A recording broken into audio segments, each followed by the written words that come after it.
সূরা হুদের মধ্যে অনেক নবীদের কাহিনী আল্লাহ তাআলা বলেছেন।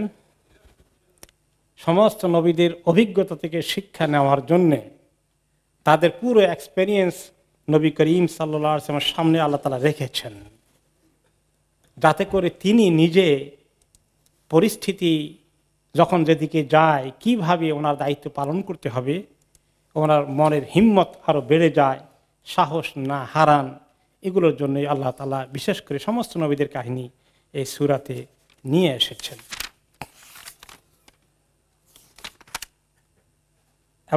এমনকি কোনো রেওয়ায়েতে আসে যে তিনি বলেছেন নবী করিম সাল্লাল্লাহু আলাইহি ওয়াসাল্লাম নিজে, শাইয়াবাতনি হুদুন ওয়া আখাওয়াতুহা, সূরা হুদ এবং এর কাছে কাছে মিলে যে সূরাগুলো, সিস্টার সূরা অফ সূরা হুদ, আমাকে চুল পাকিয়ে দিয়েছে, আমাকে বুড়ো করে দিয়েছে।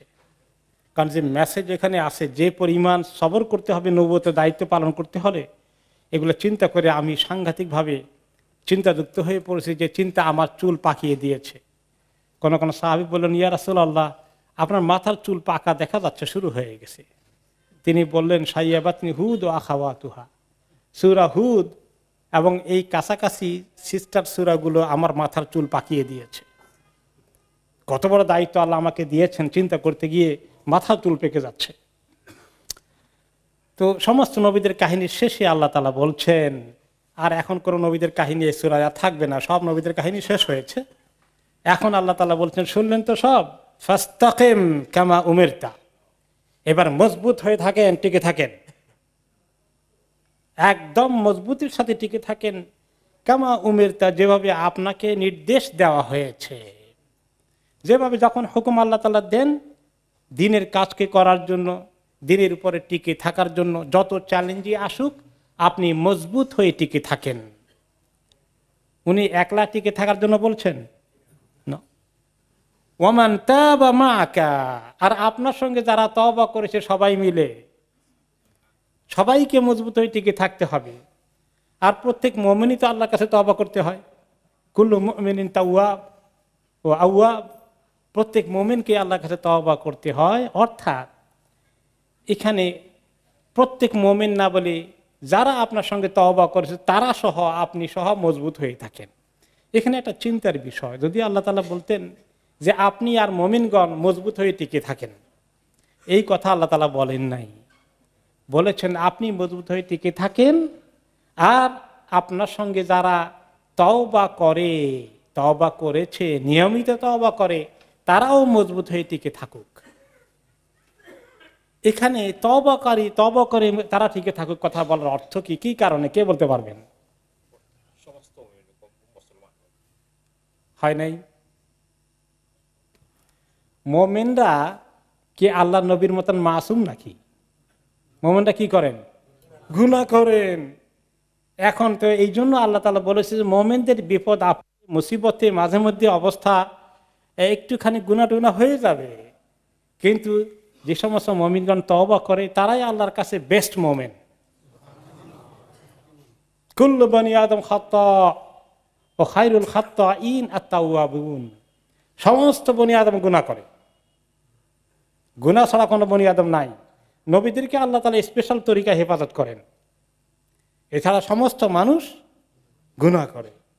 কাজেই উনি এত বড় বুজুর্গ, কেমনে এই গুনাহ করলেন, ওনার দ্বারা কোনো গুনাহ হবে কি না, নাকি এইরকম চিন্তা করার সুযোগ নাই, গুনাহ করবেই, কোনো মুমিনের রেহাই নাই। তবে এই মুমিনদের মধ্যে আল্লাহর কাছে সবচেয়ে পছন্দনীয় কারা? যারা তওবা করেন। আল্লাহ যেন আমাদের তওবা নসিব করে দিন বেশি বেশি। তো এই তাওবাকারী মুমিনগণ যেন আপনার সঙ্গে মজবুত হয়ে টিকে থাকে। ওয়ালা তাতগাও, আর কখনো সীমা লঙ্ঘন করো না। এর অর্থ কি? কোন সময় মুসলমানদেরকে দ্বীনের কাজ করতে গিয়ে আম্বিয়ায়ে কেরামকে, নবী করিম সাল্লাল্লাহু আলাইহি সাল্লামকে, সাহাবায়ে কেরামকে বাতিলের সঙ্গে সংঘর্ষ যেতে হয়েছে, দুশমনী মোকাবিলা করতে হয়েছে, যুদ্ধের ময়দানেও যেতে হয়েছে। শুধু দিনের কাজ করে একেবারে নিরিবিলি এরকম পড়ে থাকা যায় নাই, করতে দেয় না, মাঝে মধ্যে একেবারে সংঘর্ষের দিকে নিয়ে যায়, কিছু করতে হয়েছে। তো এরকম করতে হইলেও যখন করা লাগে সীমা লঙ্ঘন যেন না করেন। যদ্দূর না করলে হবে না ততটুকুন করেন, কোনো বাড়াবাড়ি করবেন না, কখনো সীমা লঙ্ঘন করবেন না। দিনের পথে টিকে থাকতে গেলে যে সমস্ত সংগ্রাম সৃষ্টি হয়ে যায়, সংগ্রাম মুখর জিন্দেগি আসে, উত্থান পতন, অনেক কিছু মোকাবিলা করতে হয়। সব কিছুর মোকাবিলায় যদি কোনো সময় মোকাবিলা করতে হয়ও সবর তো লাগবেই, মোকাবিলা করতে গেলেও যেন সীমা লঙ্ঘন না হয়। ইন্নাহু বিমা তা'মালুনা বাসীর, নিশ্চয়ই তিনি তোমরা যা কিছু করো সব কিছুকে দেখেন, অবলোকন করেন, তিনি পর্যবেক্ষণে আছেন। তোমরা তার দৃষ্টির বাইরে নেই, কোনো সময় বাড়াবাড়ি করো কিনা, সীমা লঙ্ঘন করো কিনা, এটাও তিনি দেখবেন। ওয়ালা তারকানু ইলাল্লাযীনা যালামু ফাতামাসসাকুমুন নার, আর খবরদার যারা এই নবীর সঙ্গে থাকেন, নবীওয়ালা কাজ করেন, দিনের দায়িত্ব পালন করেন, তোমরা কখনো জালিমদের উপরে নির্ভর করো না। জালিমদের সঙ্গে তোমাদের সম্পর্ক যেন এরকম না হয়ে যায় যে তাদের উপরে তোমরা নির্ভর করছ। তোমাদের সম্পর্ক জালিমদের সঙ্গে হওয়া ঠিক নয়। এই জালিমগুলো হচ্ছে আল্লাহর দুশমন। এ তার কানু রোকন থেকে, রোকন মানে পিলার, আর পিলার অর্থ হলো যেটা মধ্যে হেলান দেওয়া যায়, ভর করা যায়, কিছু রাখা যায়। এই যে পিলারের উপরে বিল্ডিং রাখা যায়, তাই না? তো পিলার হচ্ছে বিল্ডিং এর ছাদের শক্তি। তো মুমিনদের শক্তি কখনো জালিমরা হবে? জালিম, ওই জালিম আমার পক্ষে আছে, জালিমের সঙ্গে আমার খুব উঠা বসা আছে, খুব ভালো সম্পর্ক আছে, তাহলে কি ভালো মুমিন হলো? তো এই বিষয়ে তাফসিরে এসেছে যে আর রুকনু ওয়াল ইতিমাদু সুকুন ইলা শাইইন ইউরদা বিহি লা তামিলু ইলাইহিম লা তারদাউ আমালাহুম, তোমরা কখনো আল্লাহর দ্বীনের দুশমন যারা, তাদের প্রতি তোমরা মাইল হয়ে যেও না, তাদের প্রতি তোমরা দুর্বল হয়ে যেও না, তাদের প্রতি ভরসা করতে যেও না। তাদের কাজে কর্মে চলাফেরায় দিন বিরোধী যে সমস্ত কর্মসূচি তারা হাতে নেয়, এগুলোর ব্যাপারে কখনো সন্তুষ্টি প্রকাশ করো না। ইবনে যায়েদ রাহিমাহুল্লাহ বলেছেন, আর রুকুন হুনা আল ইদ্দিহান ওয়া যালিকা আল্লাহ ইউনকিরা আলাইহিম কুফরাহুম, জালিম শক্তি যখন কুফরি, শিরকের এই সমস্ত বিভিন্ন কর্মসূচি নিয়ে আসে, এগুলোর ব্যাপারে কোনো এনকার না করা, এগুলোকে অপছন্দ না করা, জিন্দাবাদ বলতে থাকা, এরকম কাজ যারা করে, যে জালিমদের পক্ষ অবলম্বন করে ফেলে, আল্লাহ তাআলা তাদের ব্যাপারে বলেছেন এরকম যদি কখনো করো ফাতামাসসাকুমুন নার, তাহলে আগুন তোমাকে স্পর্শ করে ফেলবে। তার মানে জাহান্নাম থেকে তুমি রেহাই পাবে না, তুমি যদি জালিমের পক্ষ অবলম্বন করো, তুমি যদি মুশরিকের পক্ষ অবলম্বন করো, তুমি যদি কাফেরের পক্ষ অবলম্বন করো, তার সঙ্গে তোমার খুব দহরম মহরম চলতে থাকে, তারা তোমার শক্তি হয়ে যায়, তাদের উপর তুমি নির্ভর করো, তাহলে তোমাকে আগুন ছাড়বে না, তোমাকে জাহান্নাম তোমার জন্য অবধারিত। ওয়ামা লাকুম মিন দুনিল্লাহি মিন আউলিয়া সুম্মা লা তুনসারুন, তাহলে কি হবে? যখন আল্লাহ তাআলা তোমাকে পাকড়াও করবেন, কোন জালিম যে সমস্ত যেগুলোর উপর নির্ভর করেছিল, তোমার এলাকা ছিল, তোমার সঙ্গে জোটবদ্ধ হয়েছিল, তারা আল্লাহ ছাড়া কেউ পারবে না তোমাকে সেদিন রক্ষা করতে, এবং তোমাদেরকে কখনোই সাহায্য করা হবে না, কারো সাহায্য পাবে না তুমি। আজকে জালিমদের পক্ষে অনেক আছে, তাদের অনেক শক্তি আছে, কাফের মুশরিক তাদের পক্ষে আছে। সেদিন যখন তোমাদেরকে আল্লাহ পাকড়াও করবেন, এরা পারবে তখন তোমাকে হেল্প করতে, যে আমরা দুনিয়াতে তোমার পক্ষে ছিলাম, আজকেও আছি। সাবধান, ইমানদার হলে, জাহান্নামের আগুন থেকে বাঁচতে হলে জালিমের সঙ্গে কোনো ধরনের এরকম ঘনিষ্ঠতা, নির্ভরতা, মিত্রতা কখনো জায়েজ নাই। যারা দ্বীনের কাজ করবে তাদের জন্য শুধু নবী মুহাম্মদ সাল্লাল্লাহু আলাইহি ওয়াসাল্লাম দ্বীনের কাজ করবেন না, তার উম্মতকে দ্বীনের কাজ করতে হবে।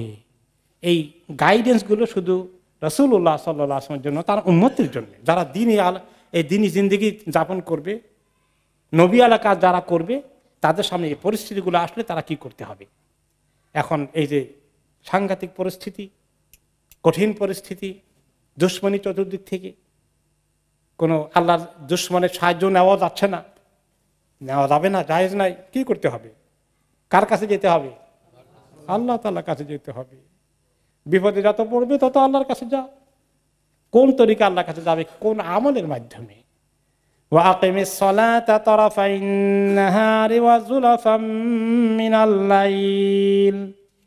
আর নামাজ কায়েম করেন দিনের দুই প্রান্তে এবং রাতের অন্ধকারের কিছু অংশে। তাহলে আল্লাহ তাআলা সাহায্য পেতে হলে মুমিনকে কোন তরিকায় এগোতে হবে? নামাজের তরিকায়। ওয়াস্তাইনু বিস-সাবরি ওয়াস-সালাহ। মুমিন বিপদে পড়লেই আল্লাহর কাছে সাহায্য চাইবে দুইটা তরিকায়। একটা, নামাজ পড়বে। এই যে আমরা নিয়মিত 5 ওয়াক্ত নামাজ পড়ি, এর মাধ্যমে সাহায্য চাওয়া হয়। সূরা ফাতিহাতেই আছে কি? ইয়াকা না'বুদু ওয়া ইয়াকা নাস্তাঈন। আল্লাহ ইবাদত তো শুধু আপনারই করি, আর সাহায্য কার কাছে চাইবো? আপনার কাছেই চাই শুধু। নামাজের সঙ্গে সাহায্যের সম্পর্ক, আল্লাহ সাহায্যের সম্পর্ক এত গভীর।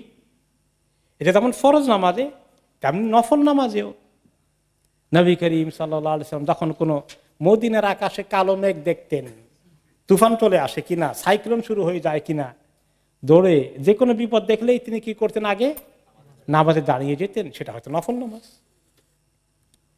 তাহলে নামাজ দিয়ে বান্দা মোমেন বিপদ আপদে, কঠিন পরিস্থিতিতে, কঠিন মুহূর্তে আল্লাহর কাছে সাহায্য চাইবে। এখন এখানে নামাজে আবার সময় বলে দেওয়া হয়েছে। এখানে ফরজ নামাজের দিকে ইঙ্গিত করা হয়েছে। কেউ কেউ এই তাফসির করেছেন যে এখানে ফরজ নামাজের একটুখানি সময়গুলোকে সংক্ষিপ্ত আকারে পেশ করা হয়েছে, দিনের দুই প্রান্তে আর রাতের কিছু অংশে। দিনের দুই প্রান্তের মধ্যে সকালে কোনটা? ফজর। এই সকালে, দিনের সকালের প্রান্তে গেল। দিনের আর পরের প্রান্তে কোনটা? জোহর আসর। কেউ কেউ বলেছেন যে এটা আরেক অংশ, সূর্য যখন ঢলে যায় তখন থেকে আরেক প্রান্ত হলো। আর জোলাফা মিনাল লাইলে, রাতের অংশে দুইটা, মাগরিব এবং এশা। এগুলো নিয়ে অনেক ইখতিলাফ হয়েছে, কোনটা দ্বারা কোনটা হয়েছে। মাত্র 3 ওয়াক্ত বলা হয়েছে, কিন্তু ওয়াক্ত হলো কয়টা? 5টা। 3 ওয়াক্তকে 5 ওয়াক্তের মধ্যে ভাগ করতে হবে। এটা আর একটু ক্লিয়ার হয়ে এসেছে সূরা বনি ইসরাইলের মধ্যে, সূরা ইসরার মধ্যে 78 নম্বর আয়াতে। সেখানে আল্লাহ তাআলা কি বলেছেন? আকিমিস সালাতা লিদুলুকিশ শামসি ইলা গাসাকিল লাইলি ওয়া কুরআনাল ফাজর ইন্না কুরআনাল ফাজরি কানা মাশহুদা। আল্লাহ তাআলা এখানেও 3টা ওয়াক্ত বলেছেন, 3 ওয়াক্তে 5 ওয়াক্তে নামাজ দিয়েছেন। আকিমিস সালাতা লিদুলুকিশ শামসি, নামাজ কায়েম করেন সূর্য যখন ঢলে যায়, ইলা গাসাকিল লাইলে, রাতের অন্ধকার যখন আসে, ওয়া কুরআনাল ফাজরে, ফজরের সময় যখন কোরআন হয়, কোরআন বলতে ওখানে সালাত, নামাজ। তাহলে 3 ওয়াক্ত বলা হয়েছে। তো লিদুলুকি শামসি, সূর্য ঢলে গেলে কয় ওয়াক্ত আছে? 2 ওয়াক্ত, জোহর এবং আসর। সূর্য পশ্চিম দিকে ঢলা শুরু হয়ে গেলেই জোহর, তারপরে একটা লম্বা গ্যাপ দিয়ে আবার আসর। এটা হলো দুলুকে শামসের ভিতরে 2টা ঢুকে গেছে। ইলা গাসাকিল লাইলে, রাতের অন্ধকারের মধ্যে শুরু হয়ে যায় সূর্য ডুবার পর থেকে মাগরিব, তারপরে একটু পরে গিয়ে আরেকটু অন্ধকার হয়ে গেলে এশা। 4 ওয়াক্ত রয়ে গেল ফজর ওয়া কুরআনাল ফাজর।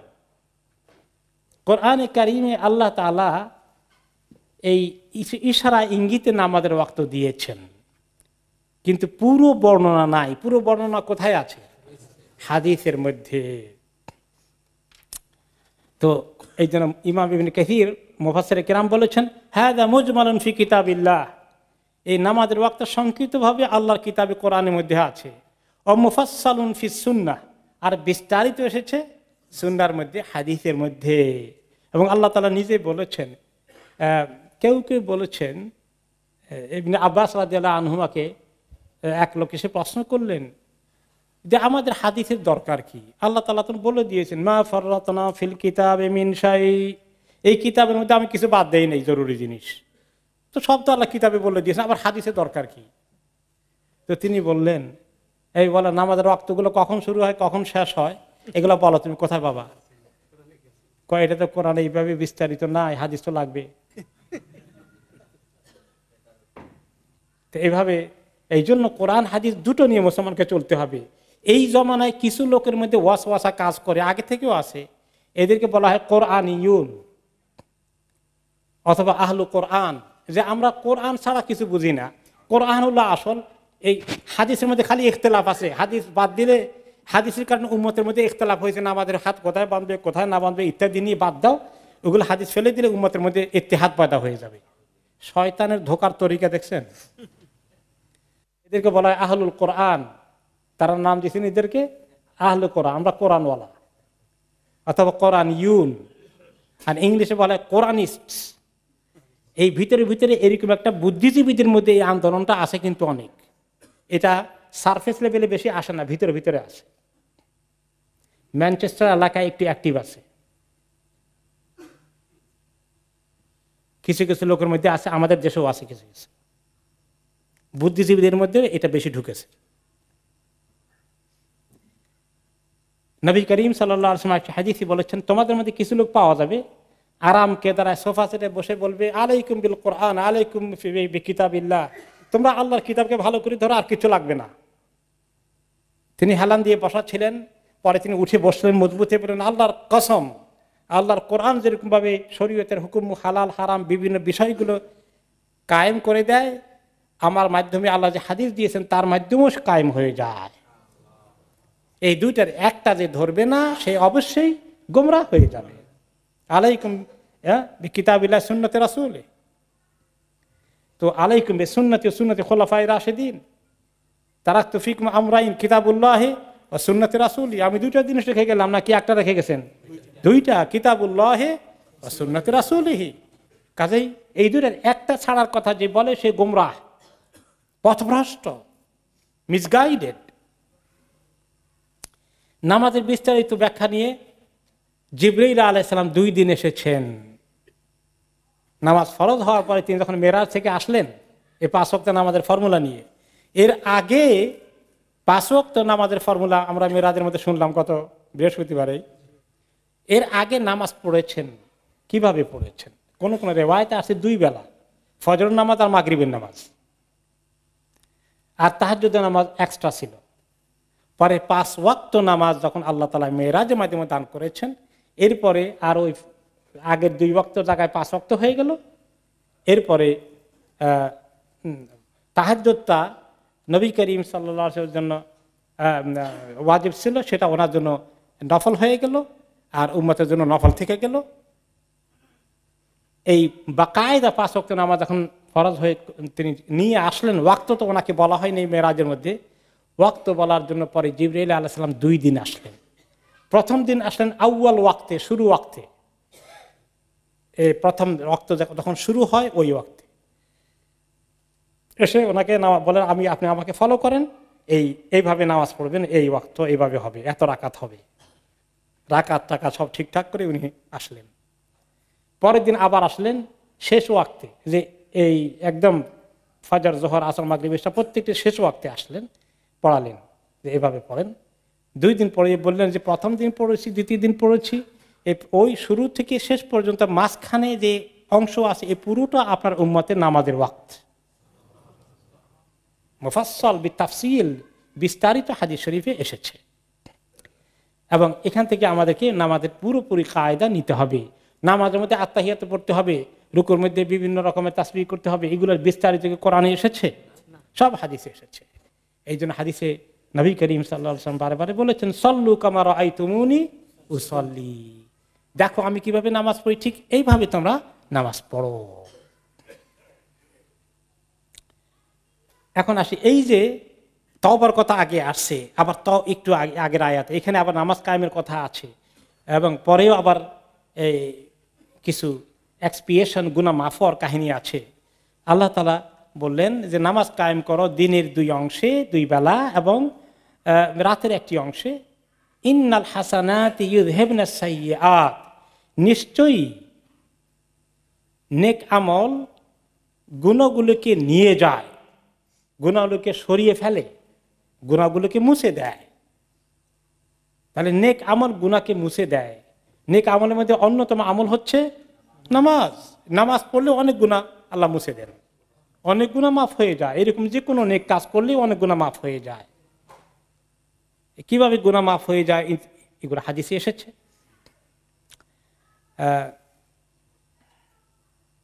নবী করিম সাল্লাল্লাহু আলাইহি ওয়াসাল্লাম একটা হাদিসে বললেন, মা মিন মুসলিমিন ইউযনিবু যামবান ফায়াতাওয়াদ্দাউ ওয়া ইউসাল্লি রাকাআতাইনি ইল্লা গুফিরা লাহু। কোন মুসলিম যখনই কোনো গুনাহ করে ফেলে এবং সঙ্গে সঙ্গে খেয়াল করে সে ওযু করে ফেলে অথবা 2 রাকাত নামাজ পড়ে, তাহলে আল্লাহ তাআলা অবশ্যই তার গুনাহগুলোকে মাফ করে দেন, তার গুনাহ মাফ হয়ে যায়।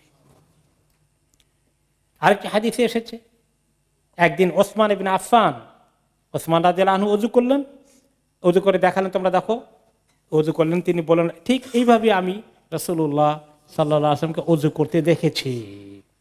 তিনি তখন খলিফা, ওযু করে উম্মতকে দেখাচ্ছেন। অতঃপর তিনি বললেন, মান তাওয়াদ্দা হাকাযা রাআইতু রাসূলুল্লাহ সাল্লাল্লাহু আলাইহি ওয়াসাল্লাম ইয়াতাওয়াদ্দা, এভাবে আমি নবী করিম সাল্লাল্লাহু আলাইহি ওয়াসাল্লাম ওযু করতে দেখেছি। তারপরে বললেন, মান তাওয়াদ্দা উদুই হাদা, যে ব্যক্তি আমার মতো করে এই ওযু করবে, অর্থাৎ ওনার মতো ওযু করা মানেই রাসূলুল্লাহ সাল্লাল্লাহু আলাইহি ওয়াসাল্লামের মতোই ওযু করা, সুম্মা সাল্লা রাকাতাইন, অথবা 2 রাকাত নামাজ খুব মনোযোগ দিয়ে পড়ে, লা ইউহাদ্দিসু ফিহা নাফসাহু, এখানে নফসের কোনো ওয়াসওয়াসা দিয়ে ব্যস্ত থাকে না।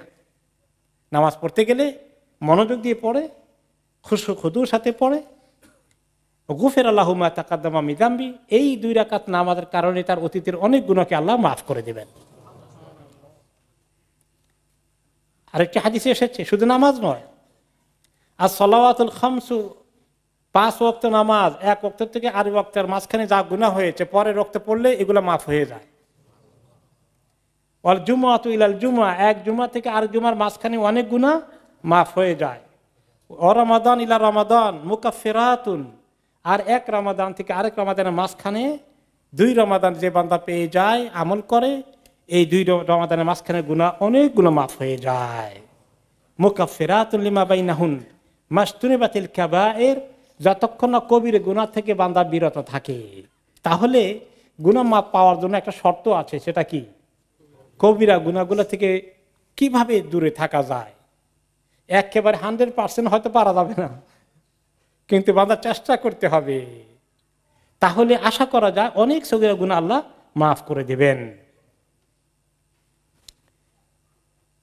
আরেকটি হাদিস এসেছে, সহিহ বুখারী হাদিস, যে একজন মুসলিম এসে, তিনি সাহাবী, তিনি একজন মহিলাকে, বেগানা মহিলাকে ধরে চুমু দিয়ে ফেলেছেন। এরপরে নবী করিম সাল্লাল্লাহু আলাইহি ওয়াসাল্লাম আসে বললেন, ইয়া রাসূলুল্লাহ, আমি তো এই কাজ করে ফেলেছি, কি করা যায়? ওনার রিয়ালাইজেশন হয়ে গেছে। তো আল্লাহ তাআলা এই আয়াত নাজিল করে ওনাকে সুসংবাদ শুনিয়ে দিলেন যে তুমি নামাজ কায়েম করো দিনের 2 বেলায়, 2 প্রান্তে, আর রাতে একটি অংশে, এবং এইভাবে নেক কাজ অনেক গুনাহকে মুছে দেয়, মাফ হয়ে যায়, কাফারা হয়ে যায়।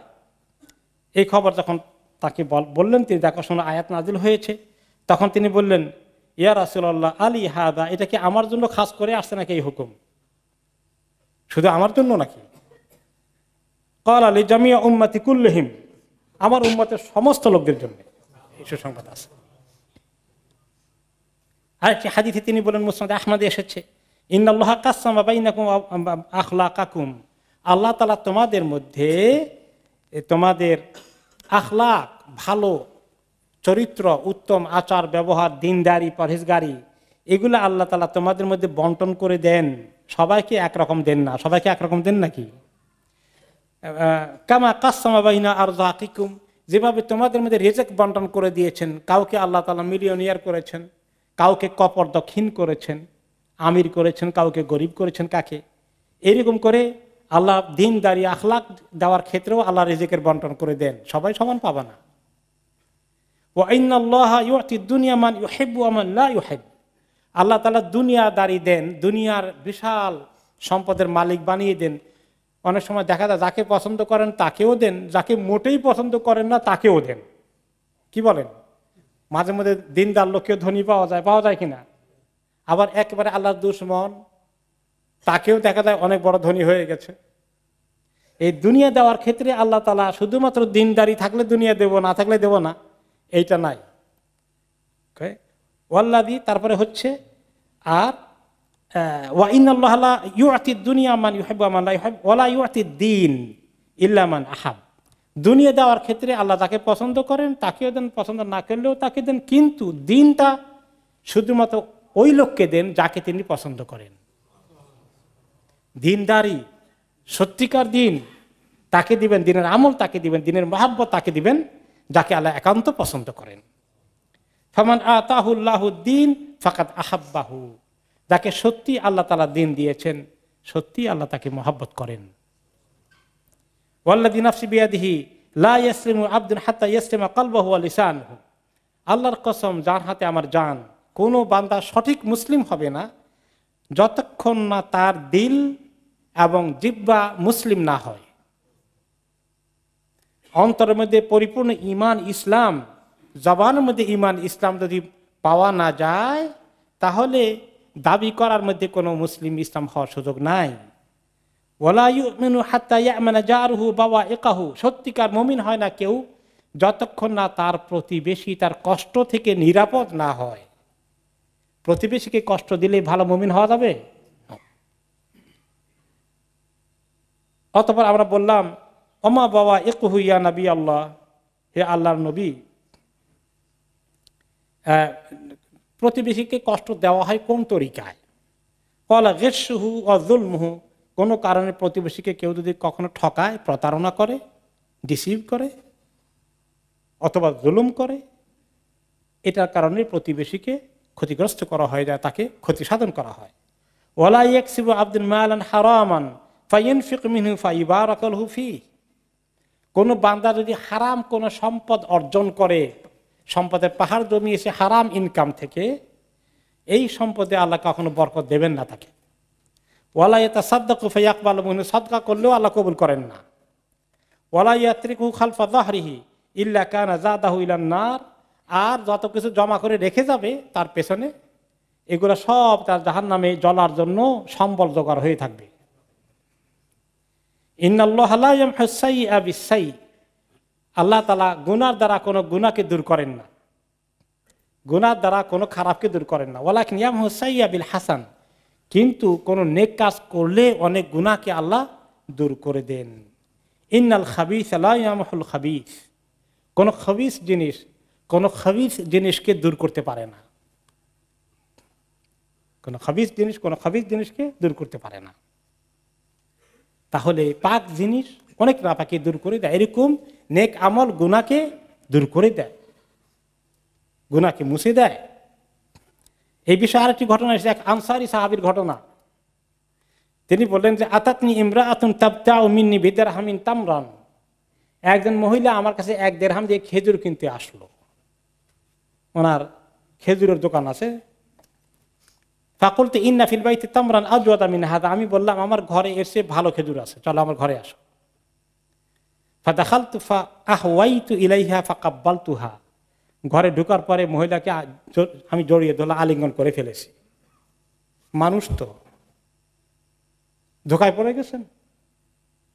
আলিঙ্গন করার পরে আর অগ্রসর হন নাই, উনি ভুল করতেছেন, টের পেয়েছেন। সাহাবী হলেও মানুষ নাকি, মাসুম তো আর না। তারপরে এখন উনি এই কাজটা করলেন যে একজন বেগানা মহিলাকে জড়িয়ে ধরলেন খাহেশের সাথে, কত বড় গুনাহ হয়ে গেল। তিনি খুব চিন্তায় পড়ে গেলেন।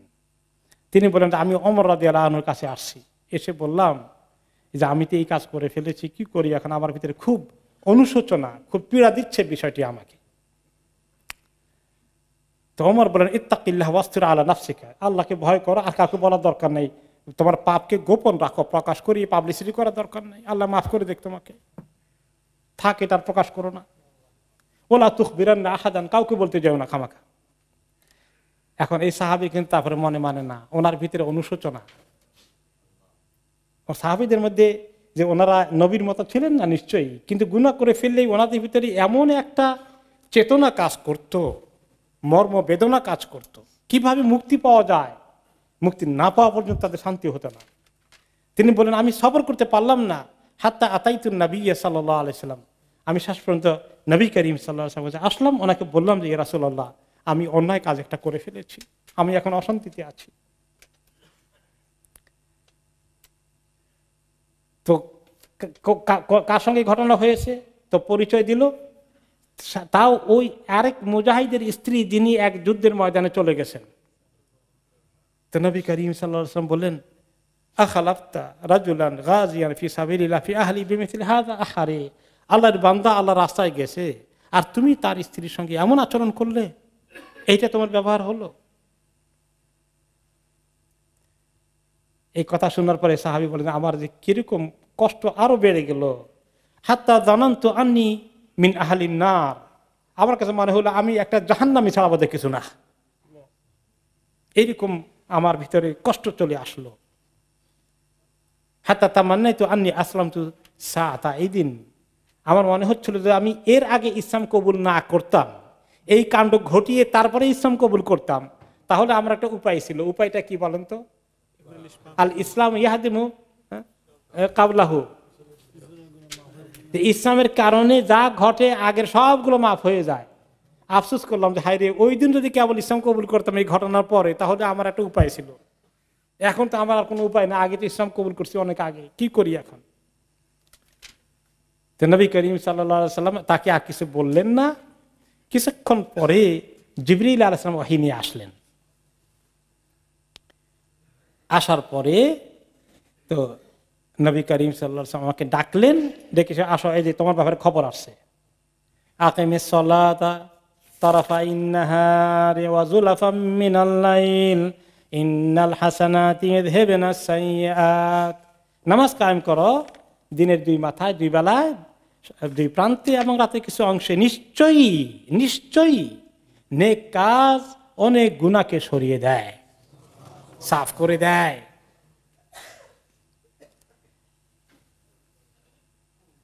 তো এই বিষয়ে আরেকটি হাদিস এসেছে। ওকে, এই যখন এই আয়াত নাজিল হয়ে গেল, তখন এক লোক বললেন, আরেক সাহাবী বললেন এই খবরটা শুনে, ইয়া রাসূলুল্লাহ আল্লাহু খাসসাতান আম লিন্নাসি আম্মাতান, এই সুখবরটা কি বেচারার জন্য একলা না সমস্ত মানুষের জন্য? ক্বালা লিন্নাসি আম্মাতান, সমস্ত মানুষের জন্য। আল্লাহ তাআলা আকরামুল আকরামিন আরহামুর রাহিমিন। আবু যর রাদিয়াল্লাহু আনহু আরেকটি হাদিসে বলেন, আমি একবার ওনার কাছে নসিহত চাইলাম, আমাকে একটু নসিহত করেন ইয়া রাসূলুল্লাহ, ওসিয়ত করেন। তিনি বলেন, ইত্তাকিল্লাহা হাইসুমা কুনত, তুমি আল্লাহকে ভয় করো যেখানেই থাকো না কেন। ওয়া আতবিইস সাইয়্যাতাল হাসানাতা তামহুহা, আর যখনই কোনো গুনাহ করে ফেলো, জলদি করে একটা নেক কাজ করে ফেলো, তাহলে ওই গুনাহটাকে মুছে দেওয়া হবে।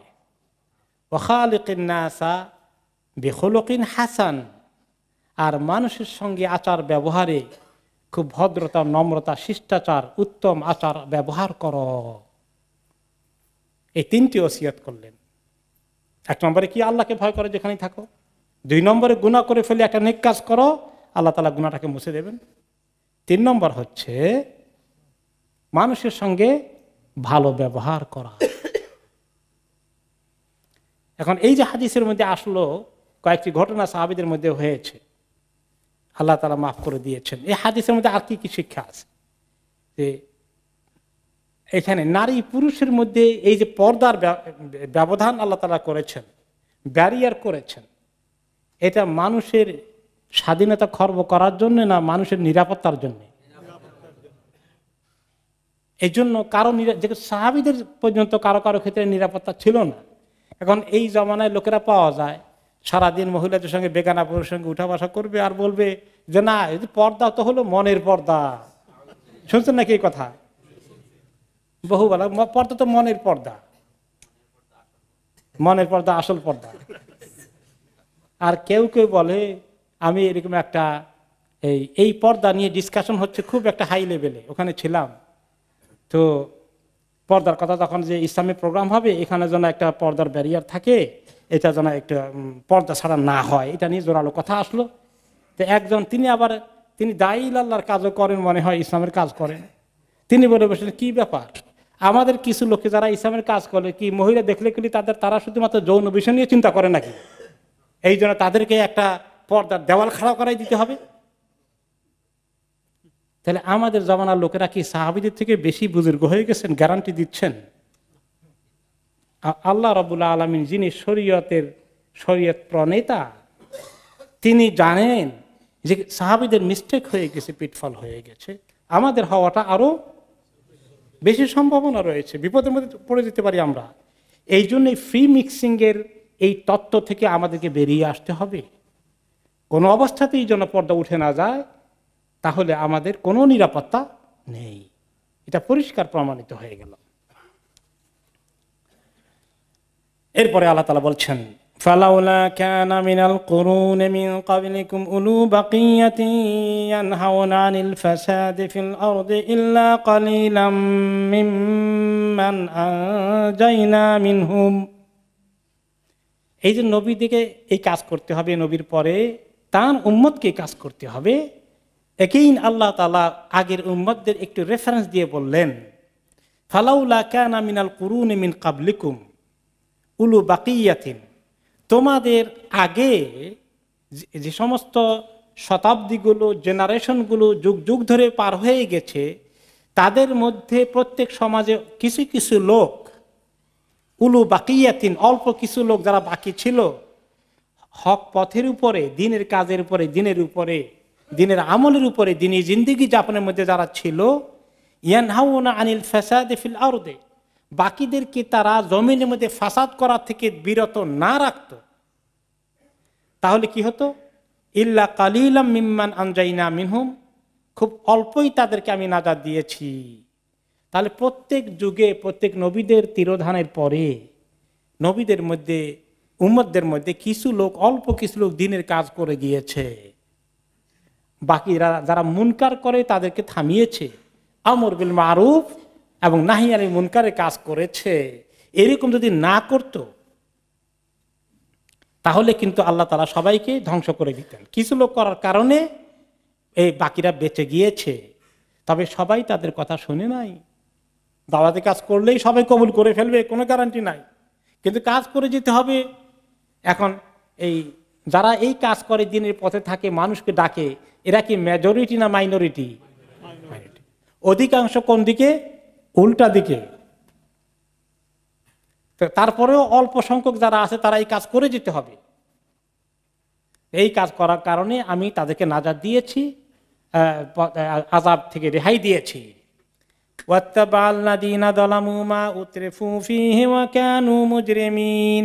আর যারা জুলুম করেছে, জালিম ছিল, যারা ইসলামের বিরুদ্ধে অবস্থান নিয়েছে, শিরক বিদআতের দিকে চলে গিয়েছে, কুফরি রাস্তা ইখতিয়ার করেছে, এবং যারা সমাজের মধ্যে প্রভাবশালী ছিল, সুযোগ সুবিধা ভোগ করেছে, যারা সমাজের বড় লোক শ্রেণীর ছিল, মেজরিটি, আর এই সব ক্রিমিনাল ছিল, এরা সব ওই পথে গিয়েছে, উল্টা পথে গিয়েছে, আর সোজা পথে অল্পই টিকে থেকেছে।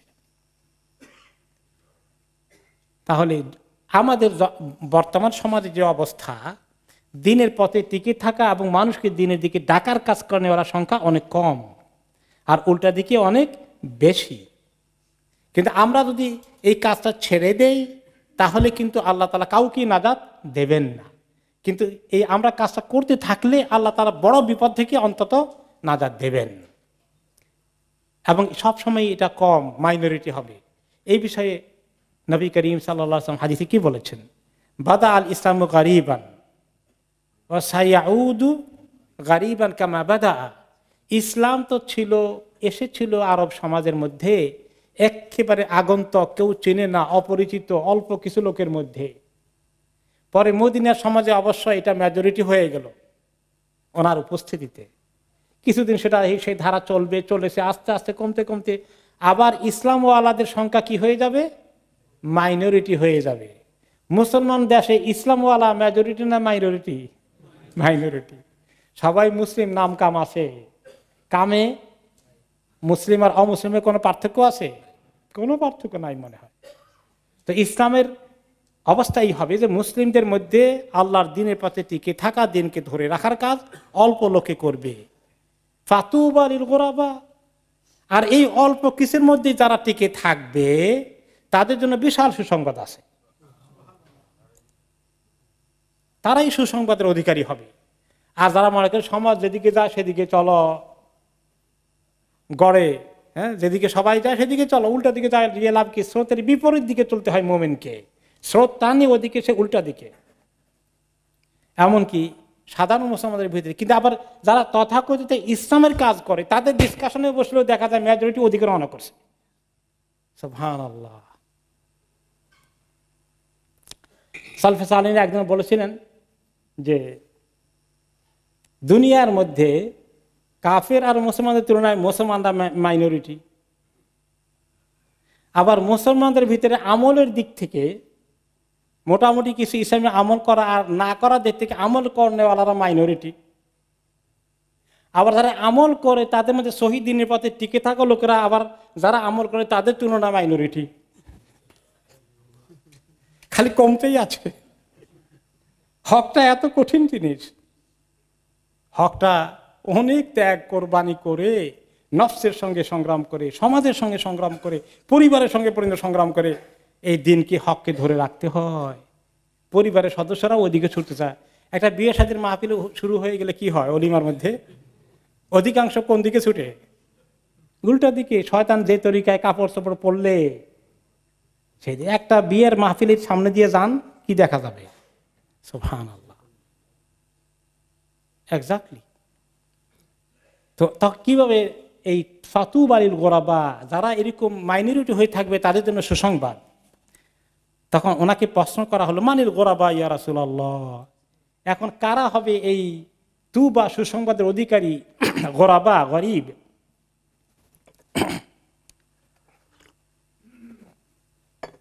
বাদা আল ইসলাম গরিবান, এর অর্থ কি?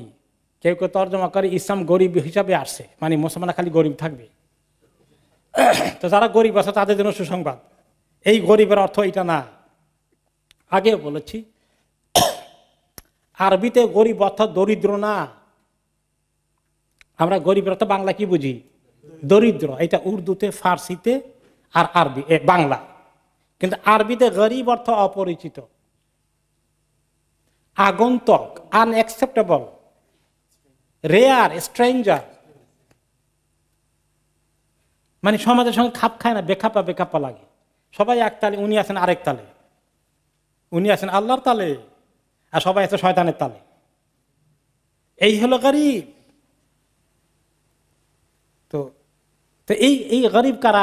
কারা এই সুসংবাদের অধিকারী? তিনি বললেন, আল্লাযীনা ইউসলিহুনা ইযা ফাসাদান নাস, মানুষ যখন সবাই ফাসাদের দিকে যাবে, দিন ছেড়ে দিয়ে উল্টা পাল্টার দিকে যাবে, তখন যারা ইসলাহের জন্য চেষ্টা করতে থাকে, নিজেরা ওই পথে টিকে থাকে, বাকিদেরকে আনার চেষ্টা করে, এরা হচ্ছে গোরাবা, এরাই হচ্ছে আল ফিরকাতুন নাজিয়া। এরপরে এখানে ওয়াত্তাবা আল্লাযীনা যালামু মা উতরিফু ফীহি, আর বাকি লোকেরা সবাই কি করে? যারা জালিম তাদেরকে অনুসরণ করে। মেজরিটি লোক জালিমকে অনুসরণ করে। জালিম দুই রকম, একটা হলো যে আল্লাহর সঙ্গে জুলুম করে। আল্লাহর সঙ্গে জুলুম করা কি?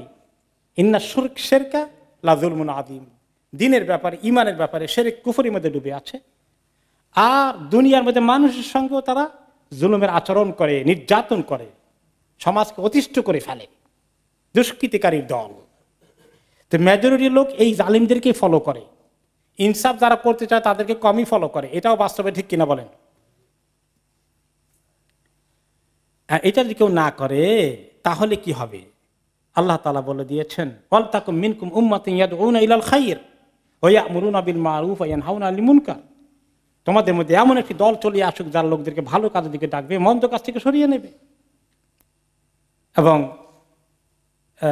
আর যারা তা না করে অন্য জালিমদের ব্যাপারে এসেছে আরেকটি হাদিসে, ইন্নান নাসা ইযা রাউ যালিম, লোকেরা যখন কোনো জালিমকে দেখে, ফালাম ইয়াখুযু আলা ইয়াদাইহি, জালিমের হাত ধরে থামানোর চেষ্টা করে না, প্রতিবাদ করে না, জালিমকে থামানোর কোনো উদ্যোগ নেয় না, তাহলে কি হবে? আওশাকাল্লাহু আন ইয়াউম্মাহুমুল্লাহু বিইকাবি মিন ইনদিহি, ও চিরেই আল্লাহ তাআলা তাদের প্রতি একটা সাধারণ পানিশমেন্ট দিবেন, গণ পানিশমেন্ট দিবেন।